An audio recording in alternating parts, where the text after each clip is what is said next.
How to Read Anyone Like a Book, Psychology Tricks. You know that feeling when someone walks into a room and you instantly know something's off about them, but you can't quite put your finger on what it is? Or when you're talking to someone and every fiber of your being is screaming that they're not telling you the truth, even though their words sound perfectly reasonable? Here's the thing most people don't realize. Your brain is actually picking up on hundreds of tiny signals that your conscious mind hasn't learned to decode yet. What if I told you that in the next 30 minutes, you're going to learn the exact same psychological techniques that FBI profilers, top salespeople, and master negotiators use to read people like an open book? I'm going to share with you the hidden language that every human being speaks without even knowing it. The micro expressions that leak emotions before people can control them. The body language patterns that reveal true intentions. And the verbal tells that expose lies faster than any polygraph test. By the end of this video, you'll have a completely different understanding of human behavior, and you'll start noticing things about people that will honestly shock you. Let me start with something that happened to me just last week. I was at a coffee shop, and there was this couple sitting at the table next to me. On the surface, they looked like they were having a normal conversation, but within 30 seconds of watching them, I could tell with absolute certainty that they were about to break up. How did I know this? Because once you understand the science of human behavior, people become incredibly transparent. The woman was displaying what we call barrier behaviors. She had her arms crossed, her body was angled away from him, and she was creating physical distance by leaning back in her chair. But here's the kicker. She was also doing something called self-soothing. She kept touching her necklace and playing with her hair, which are classic signs that someone is emotionally distressed and trying to comfort themselves. Meanwhile, the guy was showing what psychologists call appeasement gestures. His palms were visible. He was leaning forward, trying to close the distance she was creating, and his voice had that slightly higher pitch that happens when people are anxious or pleading. Sure enough, 10 minutes later, she stood up and walked out. He sat there for another 20 minutes, just staring at his coffee. Now, I'm not sharing this to be nosy about other people's relationships. I'm sharing it because this is the kind of information that's flowing around us constantly, and most of us are completely blind to it. Think about how this applies to your own life. How many times have you walked away from a conversation feeling like something was wrong, but you couldn't figure out what? How often have you trusted someone who later betrayed that trust? And looking back, you realize there were warning signs you missed? How many opportunities have you lost because you couldn't read the room properly? The ability to read people isn't some mystical talent that only certain people are born with. It's a skill set based on solid psychological research, and it can be learned. In fact, it's one of the most valuable skills you can develop because it affects literally every area of your life. Your relationships, your career, your personal safety, your ability to influence and persuade others. Before we go deeper, make sure you hit that subscribe button and ring the notification bell, because I share content like this every week that can genuinely transform how you navigate the world. And if you know someone who could benefit from learning these skills, maybe someone who's too trusting or someone who struggles with social situations, share this video with them. They'll thank you for it. Now let's talk about why most people are terrible at reading others. The biggest mistake people make is focusing on the wrong things. They listen to words instead of watching behavior. They look for obvious signs instead of subtle patterns. They make assumptions based on their own personality instead of understanding that different people express emotions differently. Here's a fundamental truth about human psychology that changes everything once you understand it. People lie with their words, but they tell the truth with their bodies. Your conscious mind can craft careful sentences and choose diplomatic language, but your subconscious mind is constantly leaking information through micro expressions, posture changes, vocal variations, and nervous habits. Let me give you a perfect example. When someone is lying, they often increase their blink rate. The average person blinks about 15 to 20 times per minute during normal conversation. But when they're being deceptive, this can jump to 30 or 40 blinks per minute. Why? Because lying creates cognitive stress, and blinking is one of the ways your nervous system tries to manage that stress. But here's where it gets really interesting. Different types of lies create different physical responses. When someone is telling a lie they've rehearsed, like a cheating spouse who's prepared their alibi, they might actually blink less than normal because they're concentrating so hard on their story. But if you ask them an unexpected question that forces them to improvise, you'll see that blink rates spike immediately. This brings us to one of the most powerful techniques for reading people, establishing their baseline behavior. Before you can spot when someone is being deceptive or emotional, you need to know how they act when they're relaxed and truthful. Everyone has different normal patterns. Some people are naturally fidgety, others are naturally still. Some people maintain a lot of eye contact, others look away frequently, even when they're being completely honest. The key is to observe someone during casual, low-stakes conversation first. Ask them about something neutral, their commute to work, what they had for lunch, their favorite TV show. Watch how they naturally behave when there's no pressure. Notice their posture, their gestures, their eye contact patterns, their speaking pace. This becomes your reference point for spotting changes later. Once you have their baseline, you can start looking for clusters of deviation. And this is crucial. Never make judgments based on a single signal. Human behavior is complex, and there are always multiple reasons why someone might display a particular behavior. But when you see 3 or 4 unusual behaviors happening together, that's when you can start drawing conclusions with confidence. Let me walk you through what a deception cluster might look like. Someone who's normally relaxed suddenly becomes rigid in their posture. Their voice gets slightly higher in pitch. They start using more precise language. Instead of saying, "I went home," they might say, "I proceeded directly to my residence." They might touch their face or neck more than usual. And they might create physical barriers, crossing their arms, putting objects between you and them, or stepping backward. But here's something fascinating that most people don't know.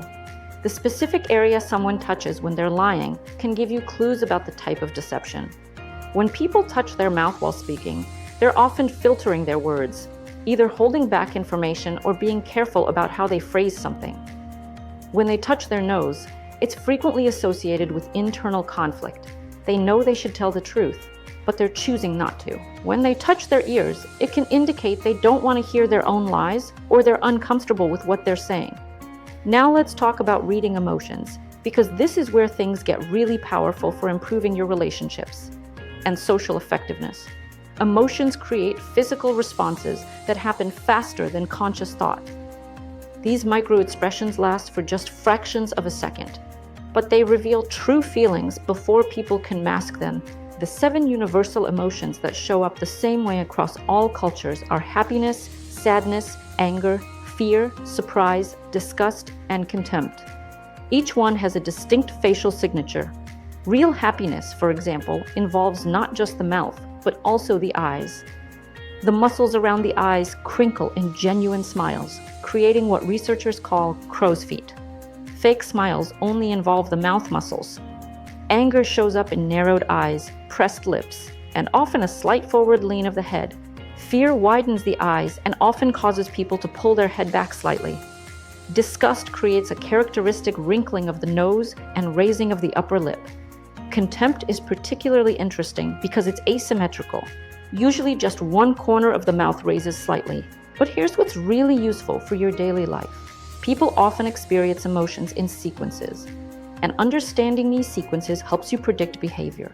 For example, when someone feels embarrassment, it usually follows this pattern. First surprise, then shame, then often anger directed either at themselves or at whoever witnessed their embarrassment. If you can recognize someone is in the surprise phase of the sequence, you can adjust your response to prevent the anger phase. Let's talk about power dynamics, because being able to read who has power in a room is incredibly valuable for your career and social success. Power shows up in very specific ways through body language. People with power take up more space. They lean back in chairs, spread their arms, and use expansive gestures. People without power make themselves smaller. They cross their arms, keep their hands close to their body, and take up minimal space. Eye contact patterns also reveal power dynamics. The person with more power will look away first during conversations because they don't feel the need to monitor the other person's reactions as closely. They also feel comfortable with longer periods of direct eye contact without looking away. People with less power tend to look away more frequently and for longer periods. Voice patterns are another huge tell. People in power speak more slowly, with more pauses, and with deeper vocal tones. They're not afraid of silence.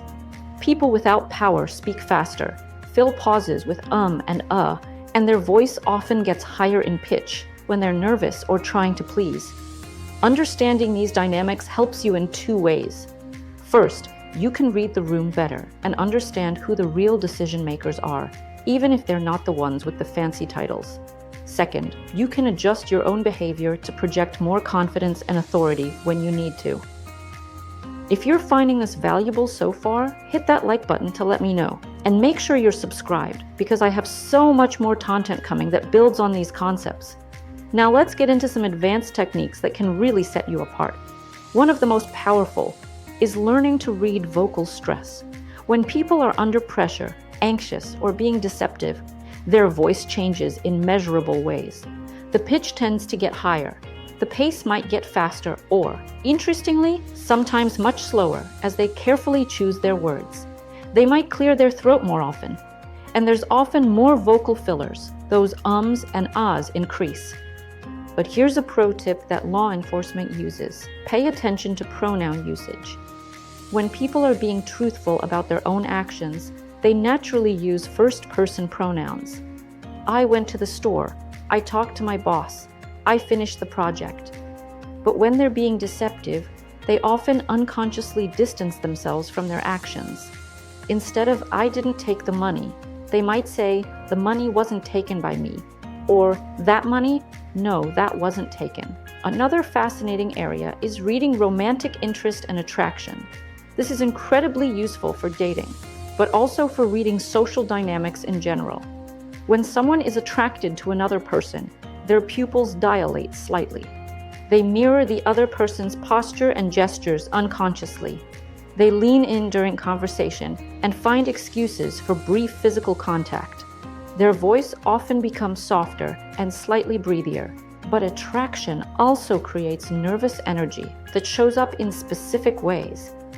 People might touch their hair more, adjust their clothing, or engage in what psychologists call preening behaviors. Women might flip their hair or touch their neck. Men might adjust their tie or straighten their posture.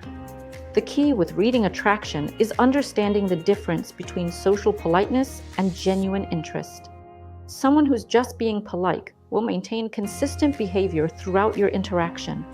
Someone who's genuinely interested will show increasing signs of engagement, more eye contact, more leaning in, more mirroring of your behavior.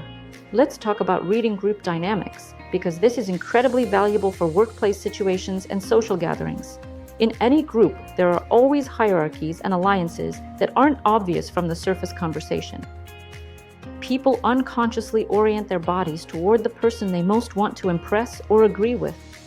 They mirror the behavior of the person they see as the leader. Watch for who speaks first when a question is asked to the group. Watch for who others look at when someone makes a joke. They'll often glance at the person whose approval they most want. Notice who can interrupt others without social consequences, and who gets interrupted frequently. These patterns reveal the real power structure. Also pay attention to exclusion behaviors. When someone is being subtly ostracized from a group, you'll see specific patterns. Others will angle their bodies slightly away from that person. They'll make less eye contact. They might respond to that person's comments with shorter responses or delayed reactions. Understanding these patterns helps you navigate office politics and social situations much more effectively. One of the most valuable skills you can develop is reading emotional contagion. Emotions spread from person to person unconsciously, and being able to recognize this helps you manage your own emotional state and influence others positively. When someone walks into a room stressed or angry, you can literally watch that emotion ripple through the group. People's postures will become more tense. Speaking patterns will change. Energy levels will shift. But here's the powerful part. Once you recognize this happening, You can consciously choose not to absorb those emotions. You can also learn to project positive emotions that will influence others. This is one of the secrets of charismatic leaders. They understand emotional contagion and use it intentionally. Let me share a technique that can immediately improve your relationships and social effectiveness. It's called emotional labeling, and it's incredibly powerful. When you notice someone displaying emotions through their body language or vocal patterns, you can acknowledge those emotions verbally, not in an accusatory way, but in an understanding way. Instead of ignoring someone's obvious frustration and just continuing with your agenda, you might say something like, "I can see this situation is really frustrating for you." This does two things. First, it shows the person that you're truly seeing and understanding them, which builds connection. Second, it often helps them feel less alone with their emotion, which can actually reduce the intensity of that emotion. Here's another advanced technique for reading people, understanding cultural and individual differences in expression. Not everyone expresses emotions the same way. Some cultures are more emotionally expressive, others are more reserved. Some individuals are naturally more animated, others are naturally more controlled. The key is learning to read people within their own range of expression, rather than applying universal standards. For example, if someone is naturally very expressive and animated, a small decrease in their energy might signal a significant emotional shift. But if someone is naturally reserved, that same level of energy might actually represent them being more open than usual. This is why establishing baseline behavior is so important. Let's talk about reading stress and overwhelm, because these are emotions almost everyone experiences, but many people try to hide. Stress shows up in very predictable ways once you know what to look for. People under stress often increase their self-touching behaviors. They might rub their arms, play with their hair, or fidget with objects. Their breathing becomes more shallow and often faster. They might clench their jaw or grind their teeth. Their voice might become more strained or tight. Chronic stress creates longer-term changes too. People dealing with ongoing stress often have more rigid posture, less facial expressiveness, and they might seem to be holding themselves together in a way that looks effortful rather than natural. Understanding these signs helps you be more compassionate and supportive in your relationships. Instead of taking someone's irritability personally, you might recognize that they're dealing with stress and need support rather than confrontation. Now, I want to address something really important. With all these techniques for reading people, there's a responsibility that comes with this knowledge. The goal isn't to manipulate or take advantage of others. The goal is to understand people better so you can communicate more effectively, build stronger relationships, and create better outcomes for everyone involved. Think of these skills as a form of emotional intelligence enhancement. You're becoming more attuned to the full spectrum of human communication, not just the words people speak. This makes you a better friend, a better partner, a better colleague, and a better leader. Before we wrap up, let me give you some practical exercises you can start doing immediately to develop these skills. First, practice people watching in low-stakes environments. Sit in a coffee shop or public space and observe interactions without sound. See if you can guess the relationships between people, their emotional states, and the dynamics of their conversations based purely on body language. Second, start paying more attention to mismatches between words and body language in your daily interactions. When someone says they're fine, but their body language suggests otherwise, make a mental note. Over time, you'll start recognizing these patterns more quickly. Third, practice establishing baselines with people you interact with regularly. Notice how your colleagues, friends, and family members behave when they're relaxed and content. This will make it much easier to spot when something is different. Fourth, work on your own body language awareness. The better you understand your own nonverbal communication, the better you'll become at reading others. Plus, when you're more intentional about your own body language, you'll naturally become more effective in your interactions. Remember, becoming skilled at reading people is like developing any other ability. It takes practice and patience. Don't expect to become an expert overnight. But even small improvements in your ability to read nonverbal communication will have noticeable impacts on your relationships and social effectiveness. The most successful people in any field, whether it's business, relationships, or leadership, are almost always people who understand human psychology and can read social dynamics effectively. They know when to push and when to back off. They can sense when someone is receptive to their ideas and when they need to try a different approach. They can build rapport quickly because they're responding to the full spectrum of communication, not just words. These skills become even more valuable as our world becomes increasingly digital. In a time when so much communication happens through screens, the people who can excel in face-to-face interactions have a huge advantage. When you can walk into a room and quickly assess the emotional climate, understand the power dynamics, and adjust your approach accordingly, you become incredibly effective. I hope you're starting to see how powerful these concepts can be when applied consistently. If you want to dive deeper into understanding human psychology and behavior, make sure you check out some of the other videos on this channel.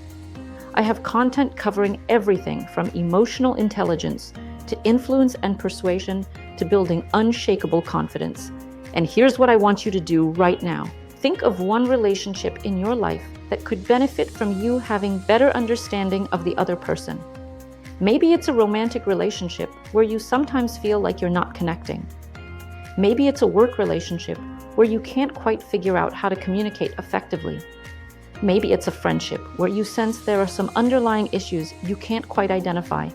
Take the concepts from this video and apply them to that relationship over the next week. Pay attention to that person's baseline behavior.